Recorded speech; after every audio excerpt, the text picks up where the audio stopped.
Hi, Willie Koorts here again with another video, this time celebrating a very special milestone in my YouTube channel. This is perhaps a good opportunity to take an overview of my channel and share some of my experiences, successes, failures, etc. publishing videos on YouTube. It always amazes me how it's totally impossible to predict how good or bad a video will perform when you upload it. Enjoy this trip down memory lane and the journey. The 7th of July 2021 marked the 10-year anniversary of my presence on YouTube. Amazingly, my humble channel reached a remarkable number of milestones and achievements over this decade. My 332 videos were viewed a total of 1.1 million times, and I've gained nearly 3,000 subscribers. My two top videos just exceeded 150,000 and 100,000 views respectively, with another at nearly 100,000.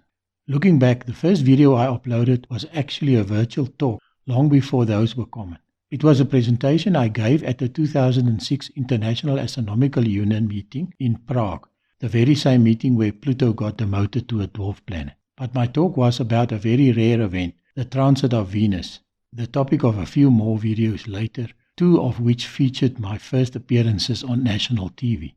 I've actually been making videos long before YouTube existed. So some of my first uploads were reunion videos of my high school and hometown, one which got 3,000 views. Talking about before YouTube, my dad shot all our childhood movies on 8mm film, which I digitized, edited and uploaded some of it to my channel to share with family and people from my hometown. My first video which attracted some attention to a wider audience was when I captured the International Space Station flying across the face of the supermoon using my telescope.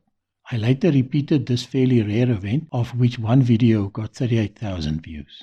My first video to go semi-viral was semi-UFO related.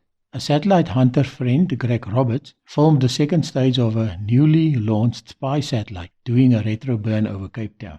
This spectacular sight was seen by hundreds of people, resulting in a flood of UFO and doomsday reports. Greg kindly gave me his footage to publish on YouTube. Talking about this, more recently, Elon Musk's SpaceX company caused quite a few UFO sightings, resembling a massive string of pearls flying across the sky when 60 Starlink satellites got launched together. Since South Africa was downrange of many of these launches, it gave me the opportunity to publish a number of Starlink videos, something not happening anymore. My first successful video also falls into the science, space, astronomy theme, which dominates my channel. In fact, if you do a YouTube search on illuminizing, you will only find a dozen videos, of which two are mine. Hence quite a niche, being a very unique process, explaining why I got 150,000 views in 2 years. Looking at its analytics shows that it took over a year to be discovered when it suddenly went viral, well, to my standards. Since then, it has seen a constant stream of views. Actually, as we speak, it seems to be enjoying a renewed interest again.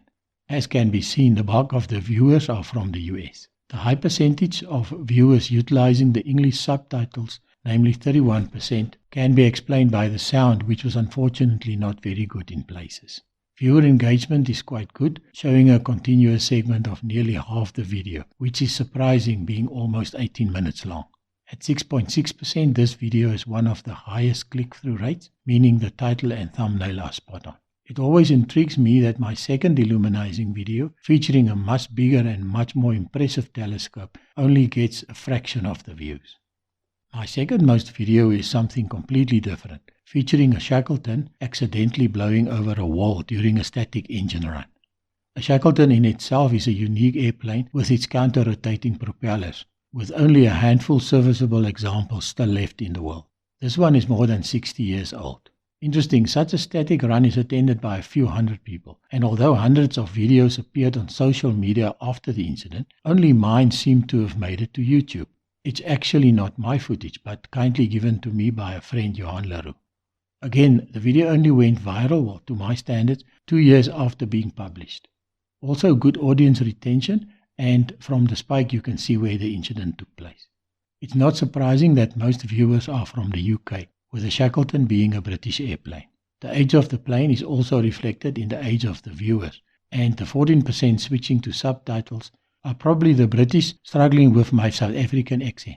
It is again interesting how relatively few views my two other Shackleton videos got in comparison. My third best video is again a how-to and astronomical. I was asked to clean our 2 visitors' telescopes in Sutherland, and after practicing on the first one, decided to make a video of the second. Despite having a fairly bland thumbnail, this video did very well, pushing 100,000 views. It never went viral, but enjoying constant viewership throughout its life and is still going strong. Audience retention is tapering down slightly with a relatively short continuous segment. Interesting to see what people go back and rewatch. Well-made how-to videos on relevant topics are always reliable view generators, of which there are quite a few on my channel. More just now. During one of the biggest droughts Cape Town experienced, everybody reused grey water and installed rainwater tanks at their homes. 2 of my videos made during this period both generated over 70,000 views. I actually thought this idea of a tank level indicator is so obvious and simple, it's almost not worth making a video about it. But I guess the old truth of a good invention still holds. If it's so obvious, why didn't anybody else think about it yet? The initial momentum and views during the drought was carried forward until today. Sometimes short, quick videos can really perform surprisingly well, of which I have a few examples on my channel. Exactly 7 years ago today, we took a trip to Durban, actually to collect a telescope kindly donated by an email friend, Fritz Koeneveld. My 3-minute video of our visit to Ashaka Marine World gradually kept gaining momentum, with over 55,000 views already. Interestingly, one would have expected a drop during the COVID-19 pandemic and lockdown, but instead it spiked. Another quick and dirty video with nearly 33,000 views was of a tiny town of Baardskeerdersbos, meaning a bush where you can have your beard shaven. It was of the Baardskeerdersbos Boere Orkest, or Afrikaans folk music band in action. The reason why this video is so short is because my phone ran out of memory. What is unique about this video is that it is one of the last public appearances of the band leader, the legendary Oomani Groenewald, who passed away a few months after I published this video, corresponding with a spike in views. Its click-through rate is an amazing 10.5%, and, as can be expected, the audience is mainly South African. My interest in water rockets was rekindled from an outreach project I got involved with at work, resulting in quite a few videos. At nearly 43,000 views, the first one did quite well, particularly in the beginning. This was great fun, something I should actually still take up again in future. I also made a 3-part video of building a pop rocket. Recalling how I made these videos, I literally sat down in front of the camera with the parts I just bought next to me and the idea of how to build it in my head, and started shooting. These rockets performed amazingly well, and the footage when we first tried it out were the actual reaction from the kids, so are priceless, being genuine. Wow!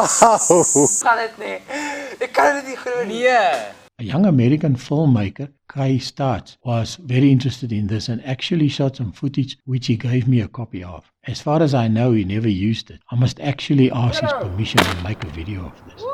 As mentioned already, almost all my how-to videos did well. It happened a few times that I could not find good videos on YouTube on how to do something, resulting in me making a video then. My 2 Ford EcoSport lamp replacement videos are doing well. Others that spring to mind are how to prevent your solar geyser from overheating, making your own load shedding bus, South Africans will know that well, upgrading a toilet flush system, improving a telescope tripod stability, and even making a graphite lubricator stick. I've touched on this already, but in conclusion I want to say something about how totally unpredictable the success of a YouTube video is. There's definitely no connection between the amount of effort you put into a video and its success. My best example to date is this video, which required lots of research, digging up old pictures from archives, going through numerous old files, shooting reams of footage, etc. etc. Editing it all together was no mean feat either. I even changed the thumbnail to try and get people to discover this video's amazing content, but no luck. As you can see, I even got 2 dislikes. Another example of effort not being rewarded is the video I made of the world's first heart transplant, which hardly got 2,000 views. Interestingly, a short spin-off video made at the same time already got 16,000 views, but it's because this is a more controversial subject. The most recent example, which also proved that repeating the same thing is not even a guarantee to get the same result. My recent video showing the construction of a telescope dome did relatively well and remains popular with good audience retention despite being quite long.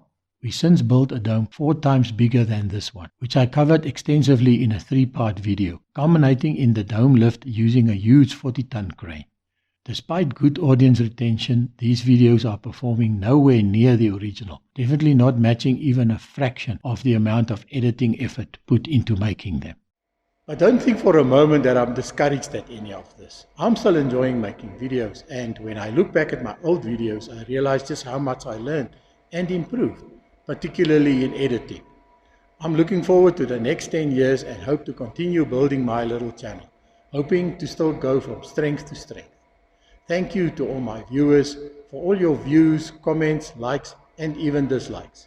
See you next time. Bye.